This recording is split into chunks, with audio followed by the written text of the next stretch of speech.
something that jumped out at me when I was thinking about it is, and this is such an embarrassing story and I feel so terrible that I did this, but I like have been so emotional lately. And the other day I had a friend just be like, can I just give you a hug? And I'm like a physical touch person, right? I love a good hug. Yeah. And this someone was like, they could see I was getting a bit upset and they were like, can I just give you a hug? And I literally was like,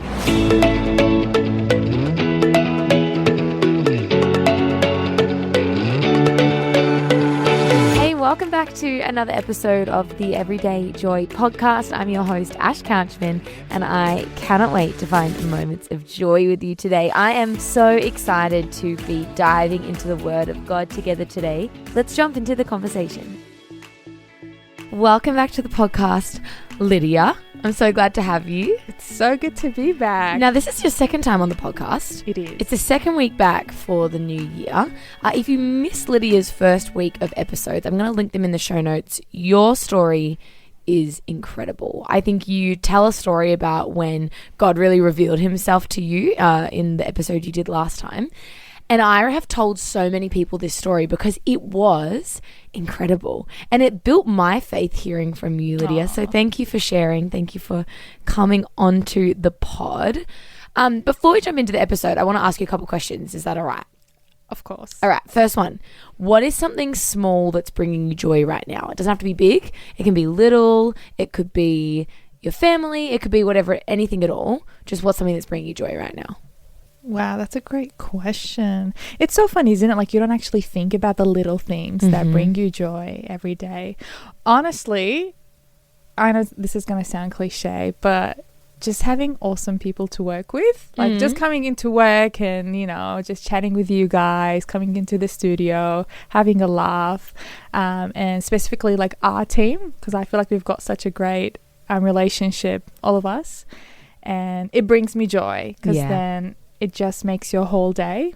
Yeah. When you know you've got everyone who gets along. I totally agree. Yeah. And people are going to laugh at this, but I love a good country song. Like when I found this out about you the other day. I didn't know you were a country girl. I didn't know that you and Toby listened to country music. So that that brought me joy. The smile on your face when you found out that we listened to country music was the best. It made my day because a lot of times, to be honest, I get judged for it. People go like, oh, you listen to country, and they start making fun of it. I'm like, you've not listened to the good country music. Good country music. So true. So yeah, so just honestly, just coming across a good country song when someone recommends a good country song, it just brings me a little bit of joy. I feel like I had a little moment like that the other day, but I found a new walking spot. And I know it sounds so silly, but I think because we live in the suburbs and, you know, we're not like we're probably a 30-minute drive from like the nice bushland or 30-minute drive from mountains or whatever it is, but we don't have like a lot of nature right near us. And I recently found a new walk, and by new, it's not new at all, it's just new to me. And I found it, and when you walk this walk, you feel like you're in the middle of nowhere. You feel like you're in the bush. Love that. And there's a little river, and I remember walking it being like, God, thank you so much. This is so nice to have like a new little spot to walk that makes you kind of feel like you're somewhere else. So I've been loving that. When anxiety was great within me, your consolation brought me joy. Psalm 94, verse 19. What a good verse. What comes to mind when you read this, Lydia? I think the first word that comes to mind is relatable. You know, David is talking about something that we all experience. We've all experienced to some level. I know I have. I'm sure you have as well. And I know that you've talked about it and shared it with your listeners as well. And it's a universal experience. Some people experience it a bit more intensely and more deeply than others. But I think everyone does to some level, whether it's, you know, just internally, you know, just you within yourself, your own thoughts, or maybe it's more physical, maybe like, you know, sometimes it can lead to like a panic attack. It just comes in different ways for different people. Some people talk about it more openly, others keep it to themselves. Maybe it's shame or guilt. I know I've experienced anxiety myself, and most of it has been social, especially when my family and I like fled our home country, lived in Jordan for a bit, and then moved to Australia, and just having to restart and meeting new people. Because what happens is that you're simultaneously anxious, you know, having to build a new life here and just keeping it together. Because then when you meet new people, you know, they don't know what's going on in your life. You don't know what's happened in my world. And then it takes a lot of effort as well to explain it to people. And sometimes you just don't want people to see you that way. You don't want people to see you as an anxious person, as a depressed person who's, you know, going through a hard time. You just want to be able to coast. Be relatable, fit in the box. So that's, when I read that verse, and I love, what I love about this verse is that he expresses how he's feeling, but then he points to the source that brings him joy and peace, which is God. Yeah, I love that. I think one of the things that I love about the context of this verse is it's a very long lament from David of all of the things that he feels like are going wrong in the world. He can see evil happening. He can see, well, not even evil just happening, evil flourishing in the world. You know, he can see people walking away from God. If you go back to the beginning of 94, you know, he's talking about God whom vengeance belongs to. And then he goes through and he's saying, you know, they utter speech and speak insolent things. The workers are of iniquity and they boast of themselves. You know, it goes on and on. It says they slay the widow and the stranger and they murder the fatherless. And it just goes on and on to be like, look at how much wickedness there is in our world. Why, God, haven't you not stepped in? Why, God, haven't you done something? And I think he's quite overwhelmed by what he can see and maybe the lack of seeing God move in those circumstances. Yeah. And I think a lot of us, like when you said relatable, I think a lot of us can relate to that. 100%. Whether it's in our personal world or even the larger, greater world. We watch the news, we sit on social media, and I think a lot of us wrestle with that idea of God. Like, what are you doing? Where are you? Why aren't we seeing these things change? But I think I'm actually really comforted to see this being written in the Psalms because David saw the same thing. He cries out to God, you know, saying, God, where are you? God, you see me. And he's explaining not only this wider fear and anxiety, but then a personal fear and anxiety that I guess comes from there. And so I think it's so important for us because he goes through all of these things. He says, who will rise up for me against the evildoers? Who will stand up for me against the workers of iniquity? Unless the Lord had been my help, my soul would soon have settled in silence. If I say my foot slips, your mercy, O Lord, will hold me up. And then today's verse, in the multitude of my anxieties within me, your comfort delight my soul. Now, it's a slightly different version, but I do enjoy that version because you hear this lament of all of the things going wrong and all of the things that he doesn't see. But then at the end he goes, but in it all, you are still good and you are still faithful and you are still with me. And I think that's what I love about the Psalms is this idea of, here are all the hard things, but God, thank you that you are still the one who keeps me going. You are the one that comforts me. And yeah, I think for a lot of us, whether it's that wider stress of what's happening in our world or whether it's the inward stress of things happening maybe in our inner world or in our life or in our families or in our circles, we need to know that God is the one who can hold us,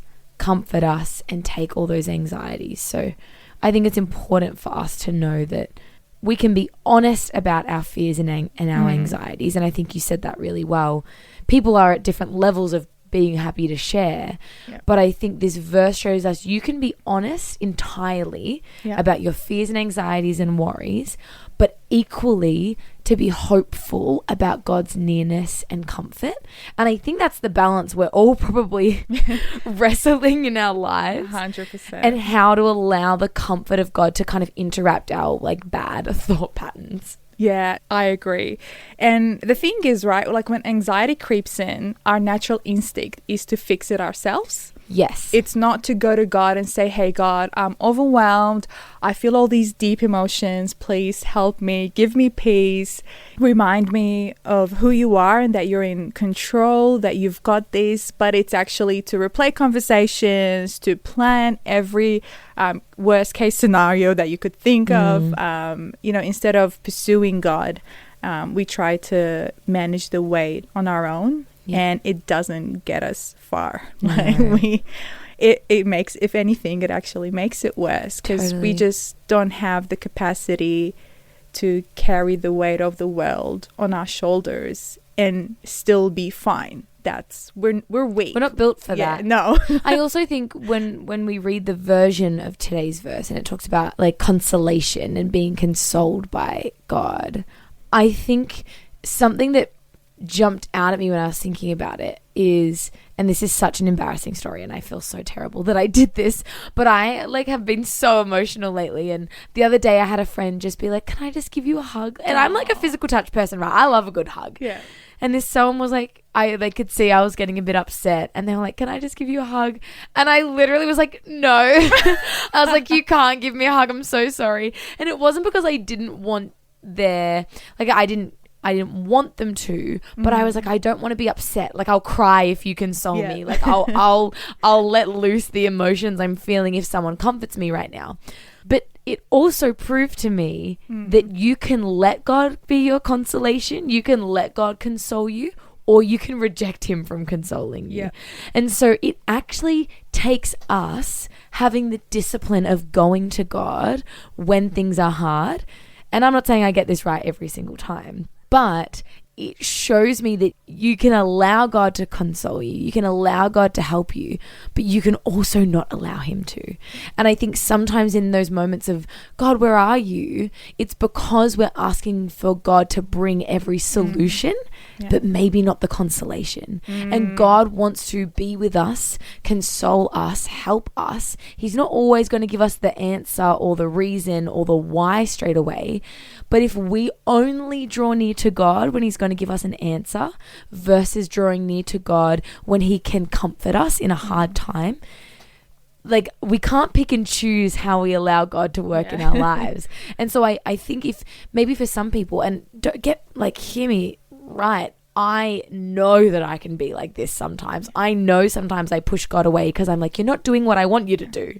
We all do it. I don't want to be comforted by you right now. I want you to fix everything. Exactly. Tell me why. Tell me why, God. I'm on a journey even at the moment with, overcoming anxiety and things like that, of really going, okay, God, how am I comforted by you when you're not giving me the solution, or when you haven't fixed the problem? How do I learn and continue to seek you in all of that? Yes, I love that. And what I love about this verse as well is that it shows David that he was aware of his internal battle. Like, he's vulnerable, he's open, and just, reflecting on what you were saying, that we also have to actually bring it to God and say, hey, God, these are all the thoughts that are going through my head. Life feels unfair. There's so much evil. There's so much pain and suffering. Like, where are you? You're a just God. Like, we know that you're good. We know that you're compassionate. We know that you're faithful. But, like, things don't make sense right now. And I believe that's probably what David was feeling. Yeah. Like, hey, God, like, I know who you are, and I know you're good, and I know that you've got me. But right now, like, I feel like I'm drowning, and I'm crying for help, but I don't see your hand. But he also knew that God is the source of relief. Yes. He's not going to actually find it in his circumstances, because his circumstances were full of pain and suffering and discomfort and, wickedness around him. So that's such a great point. And I think for anyone listening, if you've been in a similar situation, or maybe you're in it right now where you're like, God, I cannot hear your voice. Where are you in this situation? Maybe it's worthwhile asking ourselves, am I seeking God, or am I going to God to be like, give me the solution, solve this for me? And look, sometimes he does. I'm not saying that he can't.